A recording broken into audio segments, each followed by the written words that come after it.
E aí, pessoal, tudo bem?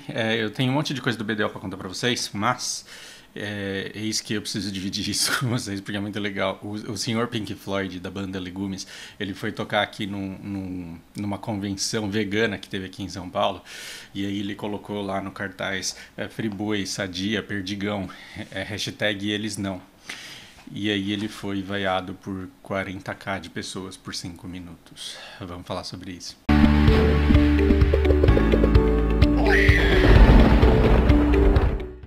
Tá, então vamos falar aqui um pouco sobre os Bosozoku. Quem são esses meninos carentes aqui? São os meninos carentes japoneses. Quando eu cheguei no Japão, por volta do ano 2000 ali, eu tive uma frustração muito grande quando eu olhei para esses caras. Porque eu falei, eu que tinha estudado tanto, me preparado tanto, eu tinha tanta expectativa, né, de ter acesso àquela sabedoria milenar, aquela cultura centenária, toda aquela, né, aquela civilidade maravilhosa, a maneira organizada como os japoneses se estruturavam. E aí eu olhei para esses adolescentes e eu falei, lascou tudo. Né, acabou o Japão, porque depois tudo aquilo que eles construíram, toda essa coisa rica que eles fizeram, depois eles vão dar na mão desses moleques aqui, esses moleques vão tacar fogo em tudo e o Japão tá perdido. Os Bosozoku para mim eram um bando de adolescentes que não tinham causa nenhuma, eles não tinham pelo que lutar, eles não tinham nada para reclamar. Quando você colocava o microfone e falava qual é a pauta de vocês, eles não sabiam. Tudo que eles queriam era fazer barulho e encher o saco mesmo, fazer barulho com o escapamento num grito de desespero. Pelo amor de Deus, olha para mim, me dá atenção porque eu preciso.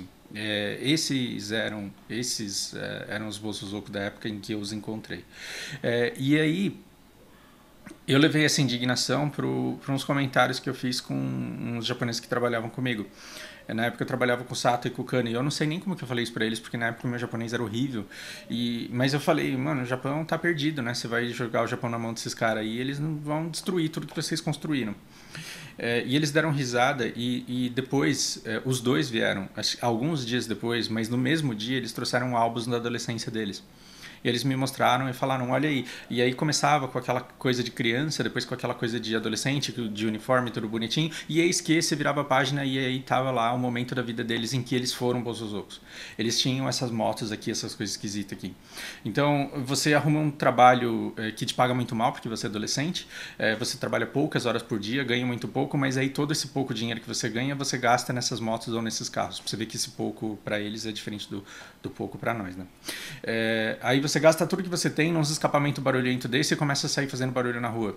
Por quê? Porque você pode, porque você ainda mora com seus pais, você ainda não tem contas, não tem preocupações, você quer questionar mesmo, né?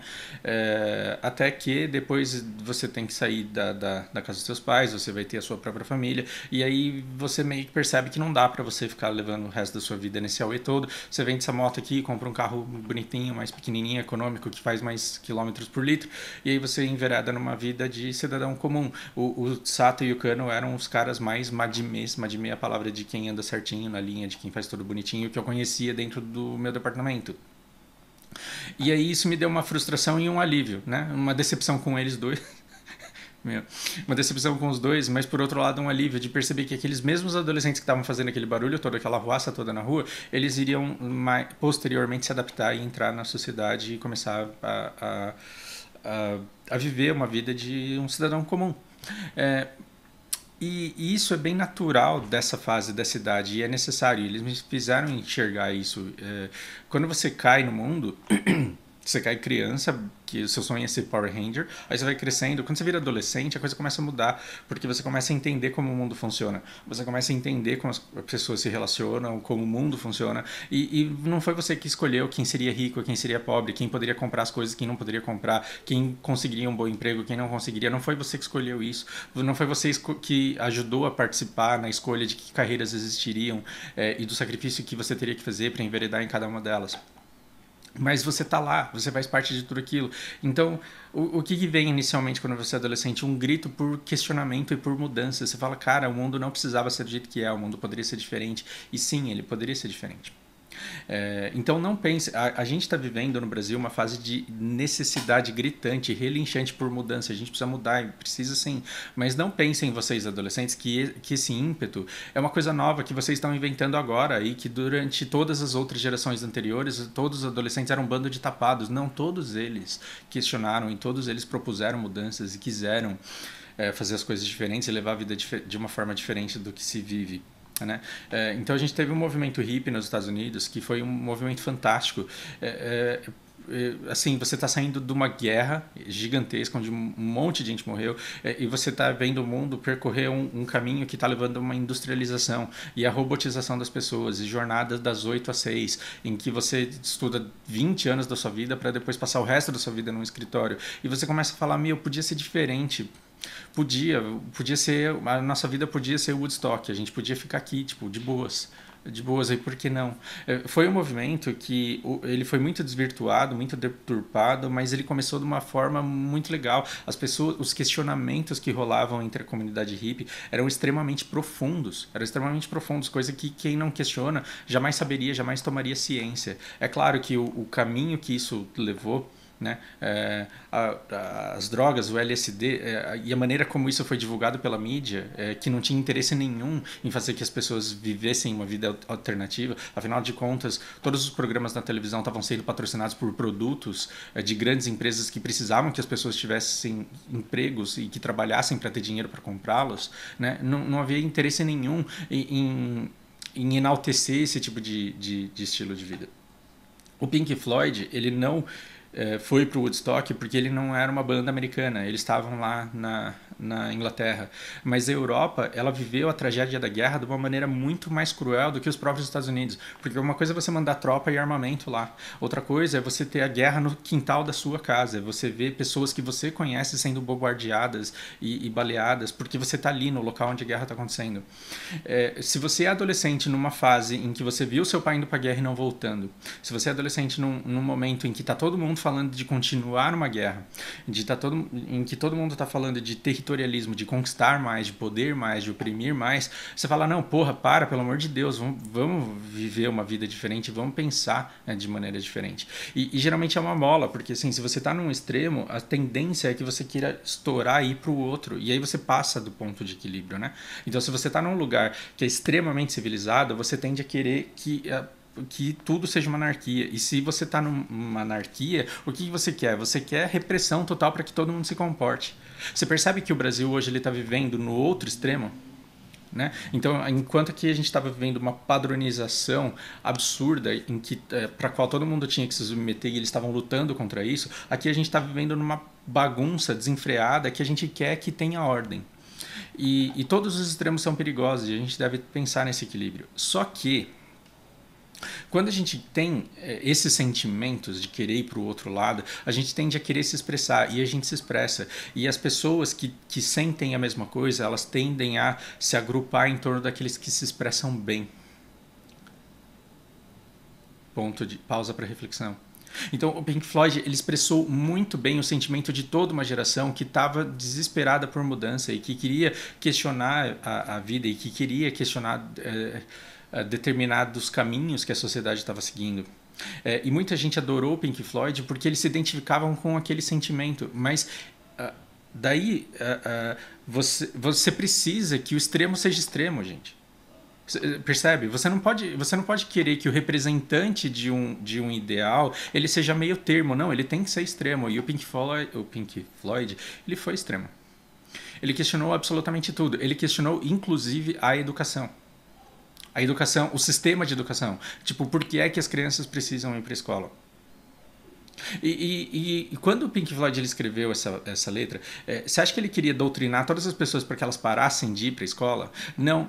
A ideia, acredito eu, e aí eu estou colocando palavras na boca dos caras, a ideia não era nem acabar com todas as escolas, mas para que as pessoas parassem para refletir o propósito da existência delas e o que elas estavam fazendo com a cabeça das crianças e que tipo de adultos estavam sendo formados. Tá? Então, quando você pega a obra do Pink Floyd, o que você tem? Extremismo para todo lado e um sentimento de dor e de desespero. Uma das músicas que eu mais gosto, desse álbum aqui, que você tem a música Sheeps and Dogs, cara, é muito legal você ver a maneira como ele apresenta determinadas coisas, comparando os sentimentos e comportamento humano ao animal. Tem coisas que são feitas não para querer tacar fogo em tudo, mas para você perceber o quanto é pobre o quanto a nossa sofisticação ela é primata. Um trecho dessa música aqui, ela fala que Bom, depois de ser um cachorro que tem que estar muito perto das suas ovelhinhas lá, você tem que se mover silenciosamente, dananana, mas aí tem a parte, né? E aí você tem que golpear no momento certo, sem pensar. Ou seja, um cão ele não pode ter dó da ovelha, lá um lobo ele não pode ter dó da ovelha. Só que depois de um tempo você pode trabalhar um pouco o seu estilo. Você pode trabalhar um pouco o seu estilo, como por exemplo colocar uma gravata, ter um aperto de mão firme, ter uma convicção no olhar, ter um sorriso fácil.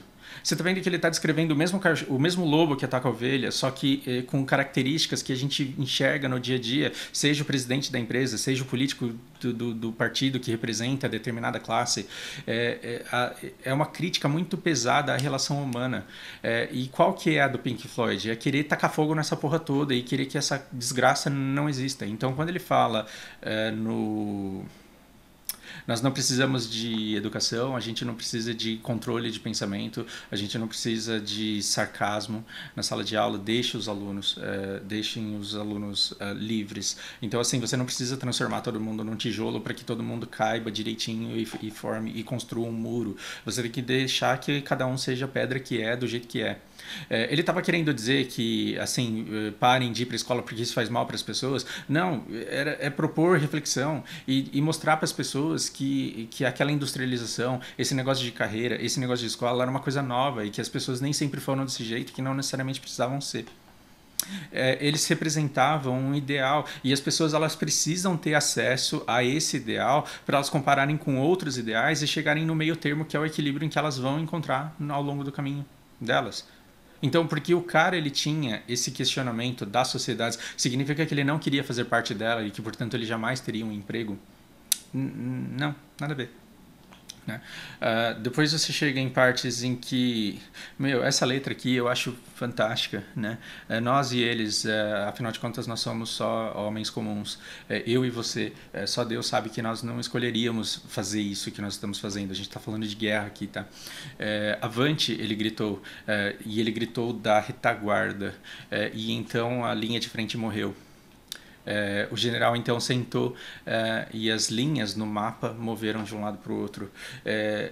Você percebe que assim, para o cara usar droga e escrever, né, uma letra de uma música psicodélica que fala sobre morte, o cara ele vivenciou a guerra muito de perto, ele estava vivendo a tragédia da guerra muito de perto e ele estava questionando muito esse sentimento, e que quando ele canta essa música ele está resgatando sentimentos muito antigos e não o nosso atual cenário de Lula contra Bolsonaro. O negócio é muito maior do que isso. Percebe? Então, quando a gente tem Bring the Boys Home, tem um monte de letras que... Essa daqui é sensacional. Tem um clipe dessa música. Cara, assistam um clipe dessa música. Ele é muito bom. E aí você fala, dá uma olhada aqui. Esse prisioneiro que agora está diante de vocês foi pego em flagrante demonstrando sentimentos. E mostrando sentimentos de uma natureza quase humana. Isso já é suficiente, chama lá o diretor. Assim, mostra o quanto a civilidade ela custa a humanidade das pessoas. Então, não dá para você ser completamente livre e civilizado ao mesmo tempo. Não dá para você ser completamente livre e civilizado. E a gente tem que buscar um equilíbrio, sim, mas os equilíbrios eles têm que escutar os dois extremos para que você entenda o quanto de um vale a pena sacrificar para que você tenha o outro. Então, quando você vai num show do Pink Floyd, você vai escutar um dos extremos.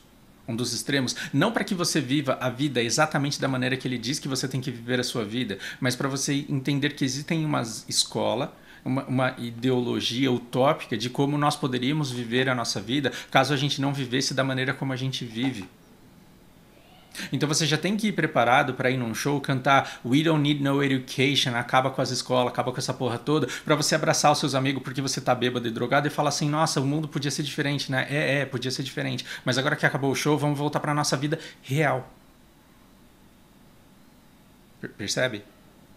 Então, assim, quando o Roger Waters lá, ele colocou aquela foto dizendo... tem tanta música que eu gostaria de compartilhar aqui com vocês. Essa música ela termina de uma maneira fantástica. Ó. A criança cresceu, os sonhos foram embora e eu me tornei confortavelmente burro, tonto. Porque assim, a gente primeiro é criança, a gente é inocente, acredita em tudo, depois você vira adolescente, começa a questionar tudo, você começa a se frustrar com tudo e a se decepcionar com tudo, e aí depois você percebe que sozinho você não vai conseguir mudar, que você não tem companhia o suficiente para transformar o mundo para que ele fique do jeito que você gostaria que fosse, e aí você se adapta, né? Essa nossa inteligência nos permite adaptabilidade e essa adaptabilidade nos custa muito caro, porque faz com que a gente viva a nossa vida de uma maneira que não necessariamente a gente gostaria de viver, mas que nos serve, que nos veste, que nos conforta. Então, muitos de nós, eu inclusive, já questionaram o mundo muito e depois falaram que merda, mas tá, então eu vou descobrir uma maneira de me adaptar aqui para conseguir pagar minhas contas de boa e viver uma vida de boa. Eu ainda acho que eu tô mais fora da curva do que eu já estive e isso me deixa muito feliz de ter relativa liberdade, de não ter me submetido a muita coisa, de relações forçadas, de empresa, de organização grande. A vida que eu levo é muito um a um, assim, e isso me deixa muito feliz. E ainda assim, é muita hipocrisia eu dizer que a gente pode viver de Woodstock e que os meus alunos e os meus clientes, eles todos podem sair do emprego deles e a gente pode viver de amor. Não significa isso. Então, quando eu vou no Pink Floyd e eu escuto as músicas deles, tem que vir esse sentimento nostálgico e essa utopia de puta merda, esse mundo podia ser diferente. E isso é utópico e não tem nada a ver com o mundo real. Então, quando o cara ele vai lá e coloca no telão, diga não ao neofascismo, ele tá na dele de expor o ponto de vista que a banda dele representa e sempre representou. Ele não está sendo pago pelo Lula para falar mal do Bolsonaro. Isso é pensar muito pequeno, gente. Isso é pensar muito pequeno. Então, assim, todo mundo fala, o cara se ferrou, ele levou uma vaia lá de 5 minutos. Na verdade, eu acho que o público dele passou uma vergonha de 5 minutos. Porque ele estava na dele de colocar um ideal político. E as pessoas, elas poderiam muito bem falar, cool, legal, não concordo. Continua aí o show. Agora não, você tem uma massa de vídeos dizendo que o cara é um músico imbecil, que a banda é uma bosta, que a banda é comunista, que a banda não presta, que o cara é um lixo e assim, pra simplesmente destruir tudo que essa música representa e o que ela já pode ter representado na vida da pessoa. Então tem gente repudiando toda a história que o Pink Floyd já teve na vida dela. Escutei essa merda dessa banda a vida inteira e sempre adorei. Agora nunca mais escuto essa bosta. Escolha sua, mas eu acho que isso é uma grande besteira. Isso é uma grande besteira. Determinadas músicas, elas são uma grande viagem, não tem nada a ver com a realidade. E ainda assim a gente precisa viajar. Você faz isso quando você assiste um filme da Marvel. Você faz isso quando você assiste uma série de Netflix. Quando você escuta uma música, é justamente para você pensar num mundo diferente daquilo que ele podia ser. Agora você paga para ir num lugar onde o cara tem um produto que é te oferecer a imagem do mundo diferente daquele que você tem de verdade. E aí quando ele te propõe esse mundo, você vai lá e vai o cara, porque ele é um retardado que não sabe nada sobre o Brasil. Porque, puta, eu não quero falar sobre isso. Bom, reflitam aí, espero que esse vídeo tenha sido útil, que cause reflexões. Ficou mais longo do que eu esperava, como de costume. Mas é isso, digam aí o que vocês pensam e espero que a gente pare de passar vergonha, mas isso é muito feio. Abraço.